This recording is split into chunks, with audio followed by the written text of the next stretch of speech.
пайғамбармона бибинен дар ҳадисҳо мегзарад ки имом ҳасана ки мо агар фарзандомон ягон чиза кера, агар ягон чизи чирка, як чизи бигем аз замин афтодара вақте мехӯрад, чиш мегем? Ких мегем. Ких яъне ҳатто ҳами кихе ки аз забони тоҷикӣ моай пайғамбармон мегӯяд дар имом ҳасан мега мера истифода кард.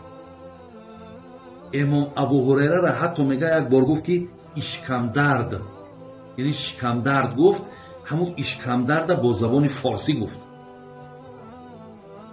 ҳатто бародари азиз, забони модарии тоҷикиша аз зehni бачаҳакотон дур кардед. бисёр ҷавобгаред.